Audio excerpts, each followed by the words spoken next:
until all these things have happened. Heaven and earth will pass away, but my words will never pass away. Be careful, or your hearts will be weighed down with dissipation, drunkenness, and the anxieties of life, and that day will close on you unexpectedly like a trap. For it will come upon all those who live on the face of the whole earth.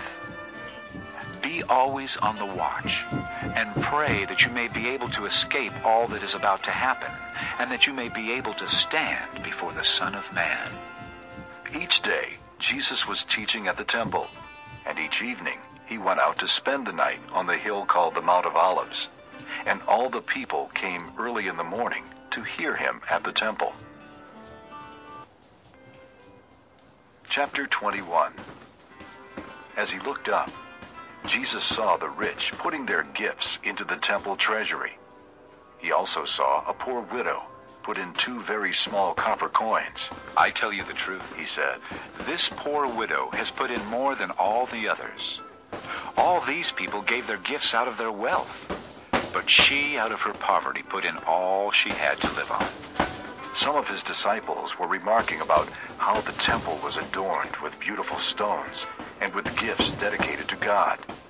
But Jesus said, as for what you see here, the time will come when not one stone will be left on another. Every one of them will be thrown down.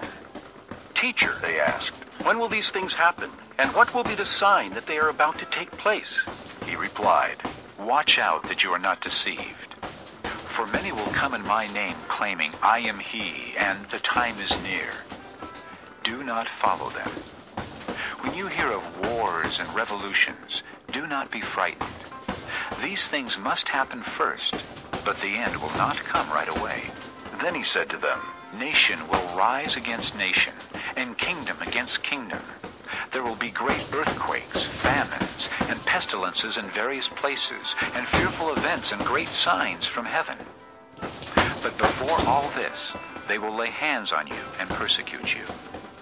They will deliver you to synagogues and prisons, and you will be brought before kings and governors, and all on account of my name. This will result in your being witnesses to them. But make up your mind not to worry beforehand how you will defend yourselves. For I will give you words and wisdom that none of your adversaries will be able to resist or contradict. You will be betrayed even by parents, brothers, relatives, and friends, and they will put some of you to death. All men will hate you because of me, but not a hair of your head will perish.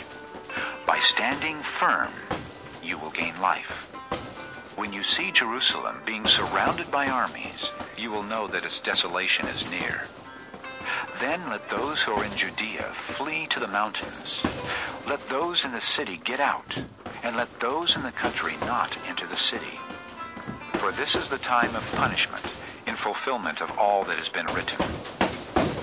How dreadful it will be in those days for pregnant women and nursing mothers.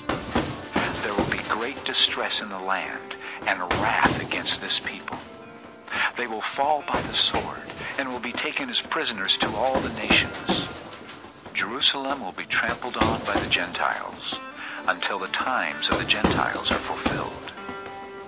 There will be signs in the sun, moon, and stars. On the earth nations will be in anguish and perplexity at the roaring and tossing of the sea. Men will faint from terror, apprehensive of what is coming on the world, for the heavenly bodies will be shaken. At that time they will see the Son of Man coming in a cloud with power and great glory. When these things begin to take place, stand up and lift up your heads, because your redemption is drawing near. He told them this parable. Look at the fig tree and all the trees. When they sprout leaves, you can see for yourselves and know that summer is near. Even so, when you see these things happening, you know that the kingdom of God is near. I tell you the truth, this generation will certainly not pass away until all these